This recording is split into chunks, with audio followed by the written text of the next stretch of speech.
Et nous sommes en live. Yes, yes, yes. Bon vendredi midi. Je ne sais pas si votre repas est prêt, si vous êtes bien assis, si vous avez hâte de parler de cascade hormonale avec moi. Julie vient de commencer à se connecter. Je vais vous laisser apparaître un petit peu parce que le vif sujet, il n'y a rien de mieux que de revoir en fait les cascades hormonales pour comprendre où sont nos hormones. Puis j'ai mis la phrase que j'adore tellement.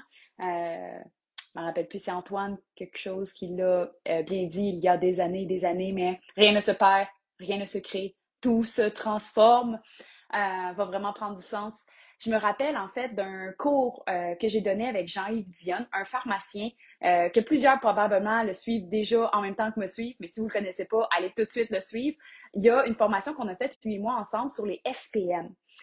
Évidemment, ce que je vais parler aujourd'hui va s'appliquer dans le contexte de SPM, va s'appliquer également pour l'andropause chez l'homme, puis va s'appliquer également au niveau de la ménopause.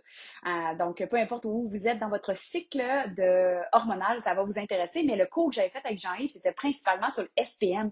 Puis je me rappelle, j'avais juste expliqué le cycle menstruel naturel, juste d'expliquer comment naturellement votre cycle menstruel se fait, puis beaucoup de femmes étaient comme et puis c'est fou comme juste de ramener la base, de revenir à la base de votre cours, quoi, c'est secondaire 3 qu'on apprend notre cycle menstruel, un peu plus en détail, ou secondaire 2 même, tu sais.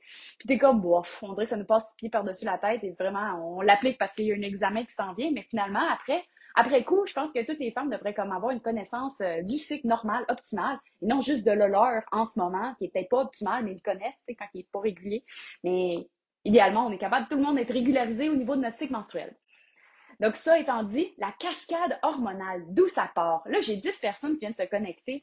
Euh, je vous lance un défi, mes 10 personnes. Selon vous, qui fabrique? Ça part d'où les hormones? C'est fabriqué par qui? C'est fabriqué à partir de quoi? Est-ce qu'il y en a qui sont capables de se mouiller, d'écrire dans les commentaires d'où ça part des hormones? Ouais, c'est ça que je commence en force, puis je commence fort, puis la réponse n'est pas facile. Fait que je m'attends pas à peut-être me mettre non, Val, je le sais pas. Ah non, vas-y, dis-le, ou faire des pouces en bas. Non, je sais pas.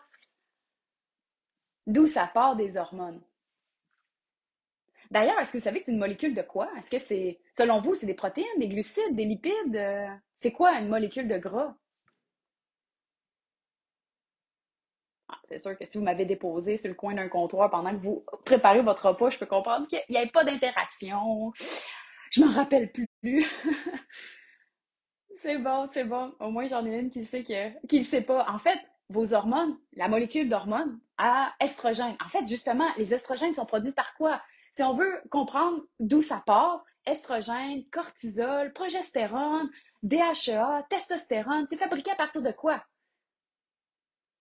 En fait, je vais en surprendre plusieurs probablement parmi vous, mais c'est tout produit à partir du cholestérol. Pas vous mélanger, hein? Cortisol, hormone de stress, cholestérol, la fameuse molécule dévastatrice qu'on essaye de diminuer.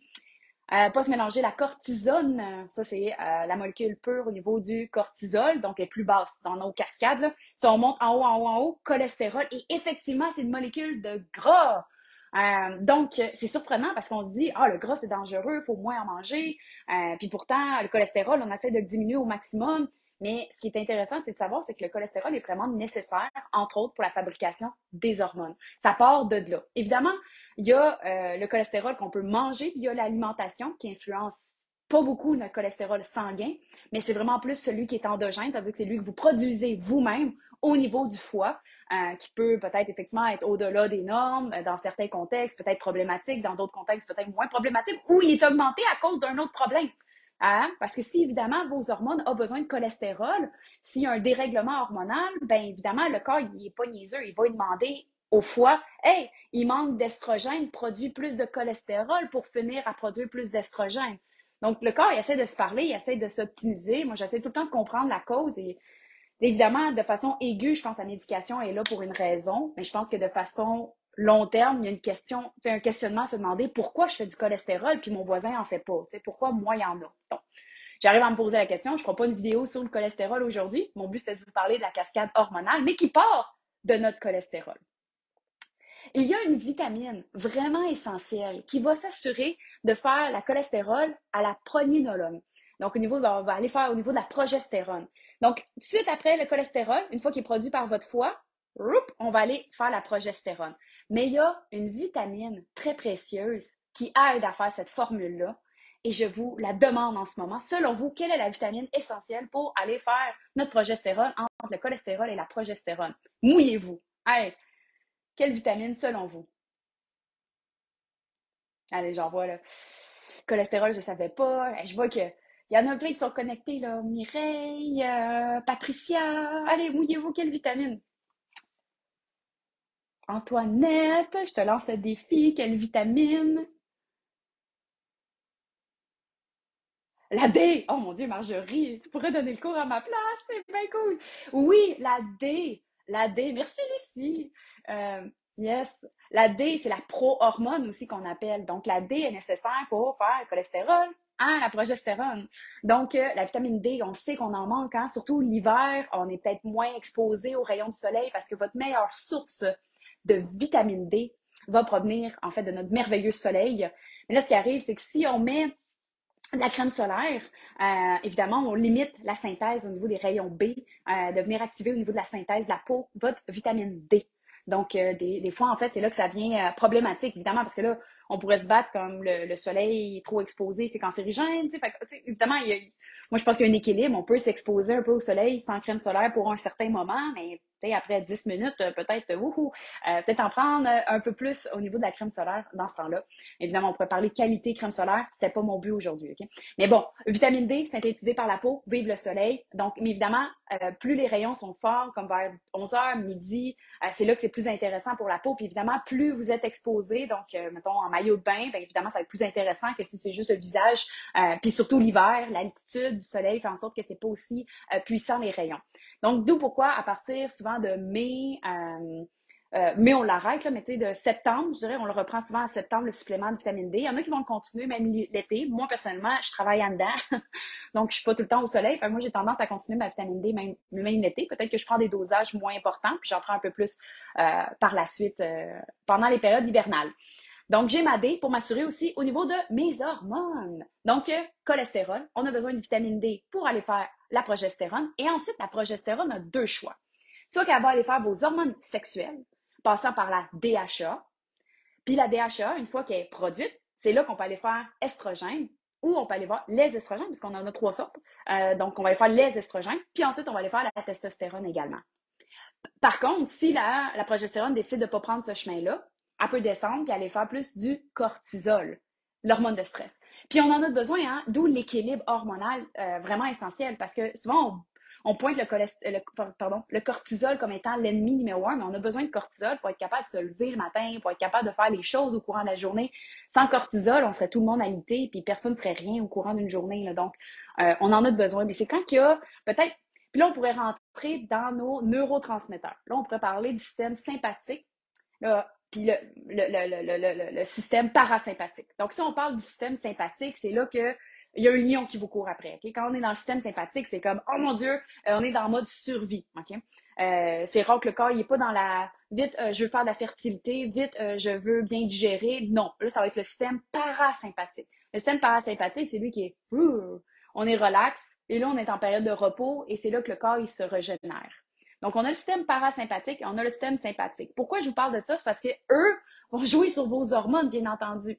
Si on est dans un contexte sympathique, comme il y a un lion qui vous court après, je peux vous dire que votre corps n'est pas en train de produire de la testostérone, l'estrogène, dans le contexte, mettons, de fertilité. Il est en train de faire du cortisol, hein, l'hormone de stress, pour vous garder en vie, pour vous amener en sécurité.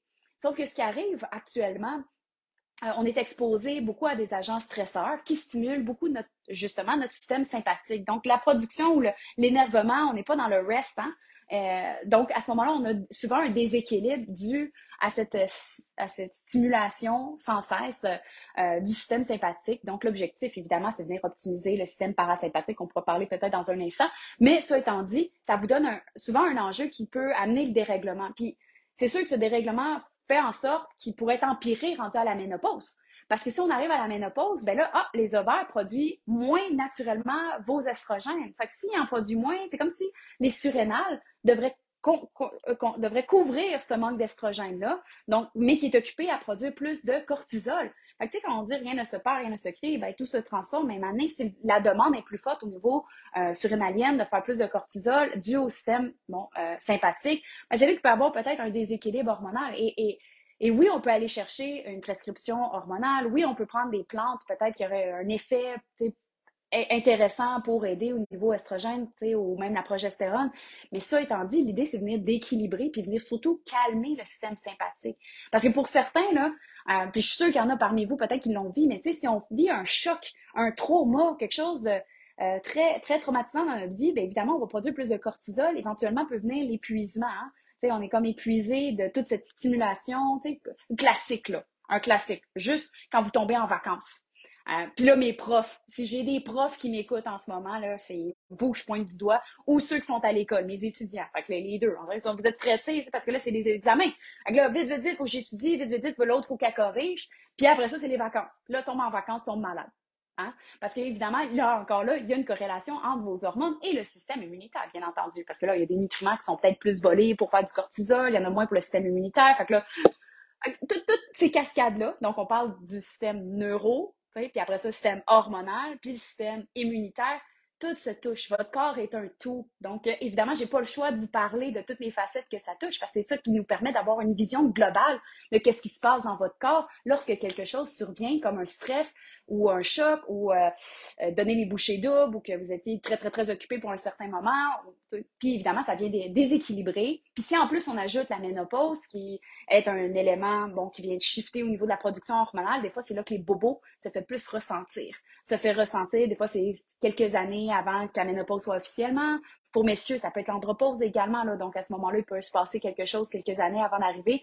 Mais c'est un classique. Puis là, pour la personne qui n'est peut-être pas ménopausée, bien évidemment, ça peut amener un dérèglement du cycle menstruel parce qu'on a un déséquilibre qui se passe à ce niveau-là. Attends, est-ce que je fais du sens? Est-ce que je peux avoir des cœurs, un peu d'encouragement, faire...